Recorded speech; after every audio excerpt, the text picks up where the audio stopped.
Salut tout le monde, j'espère que vous allez bien. Alors, nous voilà de nouveau pour corriger l'exercice 2 de la série. Donc, l'exercice 1 parlait de la définition de ce qu'est une application et des exercices en liaison avec cette définition. Maintenant, l'exercice 2 parle de la surjection, l'injection et la bijection. Alors, voici une liste de 4 fonctions et on doit dire si pour chacune des fonctions, si elle est injective, surjective ou bijective. Pour ce, on va rappeler la définition d'une application surjective, bijective et injective. Alors, une application injective. Pour l'instant, ne suivez pas, pour l'instant, ne lisez pas. Suivez-moi très bien et attentivement. Une application est dite injective si tout élément de l'ensemble dérivé a au plus un antécédent. C'est-à-dire, si l'application est F, il va de A à valeur dans B. Alors, si on est sûr que tous les éléments de B ont au plus un antécédent dans A, autrement dit, correspondent à un seul élément de A ou 0 élément de A, donc un élément de B peut ne pas avoir d'antécédent ou peut avoir un antécédent. Donc c'est ça une application injective. Maintenant, si un élément de B a deux antécédents, l'application n'est plus injective. Donc s'il a 3 antécédents, ainsi de suite, donc plus d'un antécédent, l'application n'est plus injective. Alors, cela se traduit par une caractérisation que vous voyez là. Elle nous dit que si f de x1 égale f de x2, rappelez bien que les f de x, ils vivent dans B, dans l'ensemble dérivé. Donc, dans l'ensemble dérivé, s'il y a deux éléments qui sont égaux, forcément leurs antécédents sont égaux. Autrement dit, il ne doit pas y avoir deux éléments de A qui sont différents et qui auront la même image. C'est pas possible. Si deux éléments de A sont différents, ils auront des images, différentes. Un exemple très simple pour vous dire un exemple de fonction qui n'est pas injective, la fonction x associe x carré. Donc, la fonction x associe x carré n'est pas injective parce que si vous prenez 4 qui est bien dans l'ensemble dérivé, 4 a deux antécédents qui sont moins 2 et 2. Preuve, moins 2 au carré ça donne 4, 2 au carré ça donne 4. Donc il y a deux éléments qui sont différents, qui sont dans l'ensemble de départ. Par exemple, je suppose que l'ensemble de départ c'est R et l'ensemble dérivé R. Donc il y a moins 2 et 2 qui sont deux éléments de R qui est l'ensemble de départ et qui ont la même image. Et ça, c'est pas possible pour une application injective. Alors, pour une application surjective, une application est dite surjective si tout élément de l'ensemble dérivé a au moins un antécédent. Donc, tout élément de B a au moins une correspondance dans A. C'est ça la définition d'une application surjective. Donc, s'il y a un élément de B qui n'a pas d'antécédent, alors l'application n'est plus surjective. Retenez bien ça. L'application est injective, je dis bien injective, si tout élément de B a au plus un antécédent, c'est-à-dire peut avoir un antécédent et peut ne pas avoir d'antécédent. L'application est surjective si tout élément de B a au moins un antécédent, c'est-à-dire il peut y avoir un antécédent, deux antécédents, trois antécédents, mais ce qu'il ne peut pas y avoir, ce qui n'est pas possible, c'est qu'un élément de B n'ait pas d'antécédent. Donc, sur la base de ces définitions-là, on va essayer de répondre, résoudre l'exercice. On pourra peut-être faire 2 vidéos pour les 4 fonctions, si le temps risque d'être trop long. Alors, une application est dite bijective si elle est à la fois injective et surjective. C'est-à-dire quoi? Ça veut dire que si tout élément de B a un et un seul antécédent, c'est-à-dire un élément de B ne peut pas avoir deux antécédents parce que dans ce cas, il ne serait pas injectif, et un élément de B ne peut pas ne pas avoir d'antécédent, c'est-à-dire ne peut pas avoir zéro antécédent. Dans ce cas, il ne serait pas surjectif.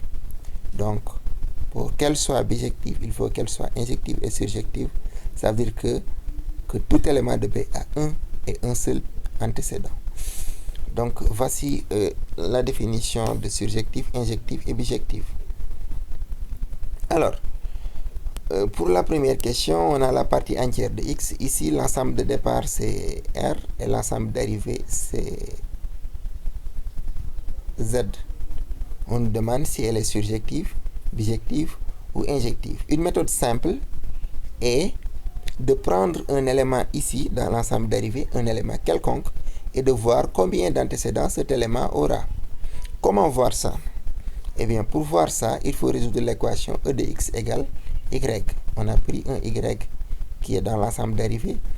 On va résoudre l'équation F de E de X égale Y pour voir combien de X, le X que vous voyez là, seront antécédents de Y. Alors, c'est ce qu'on va voir.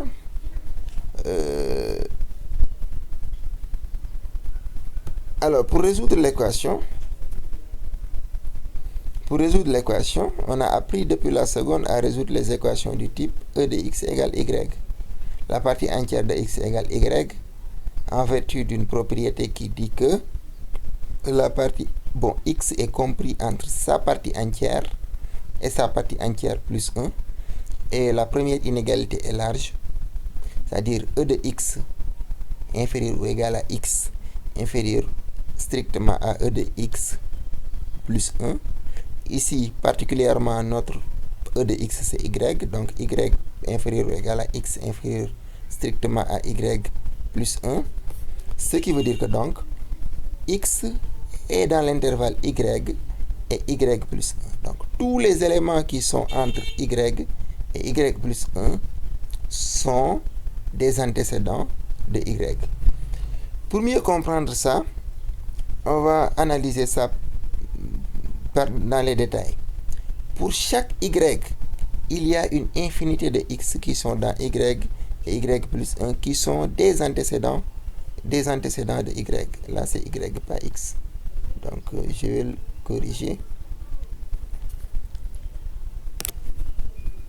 Là, c'est Y. Voilà. Donc, Y a une infinité d'antécédents. Alors, exemple très simple, hein? On est toujours dans l'analyse. Pour 4, parce que j'avais dit qu'on a pris un Y dans Z. On a pris un Y dans Z, dans l'ensemble d'arrivée, pour voir combien d'antécédents Y aura. Alors, pour Y égale 4, et puis remarquez bien que le Z là, c'est l'ensemble des entiers.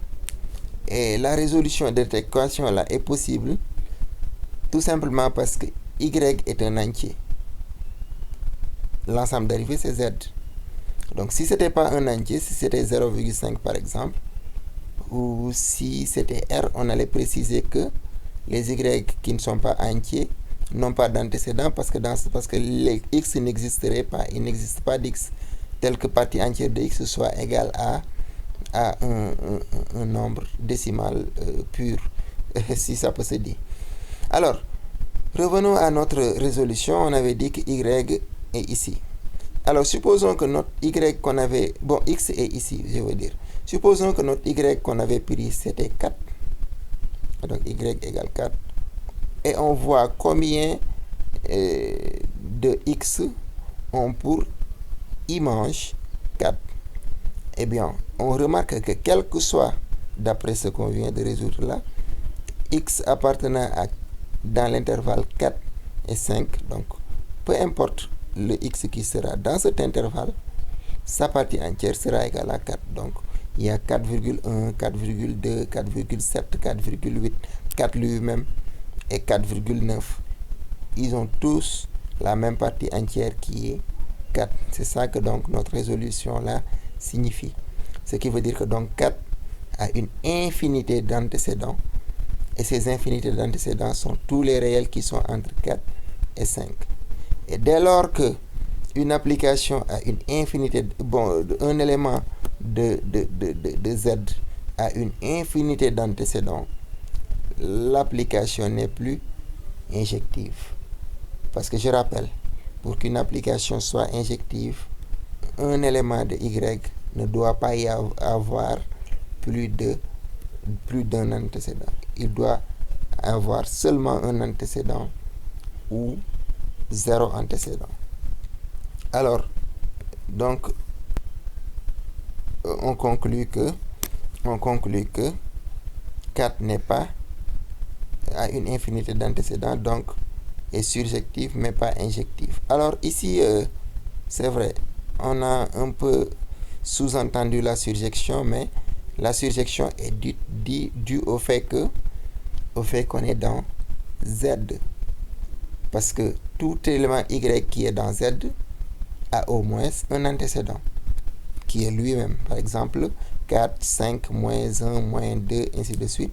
Peu importe le nombre que vous allez prendre dans Z, vous pouvez trouver un nombre dans R dont sa partie entière donne le Y. Donc il fallait dire ça depuis le départ. Hein. Il fallait remarquer que la résolution même de cette équation est possible parce que le Y est pris dans Z.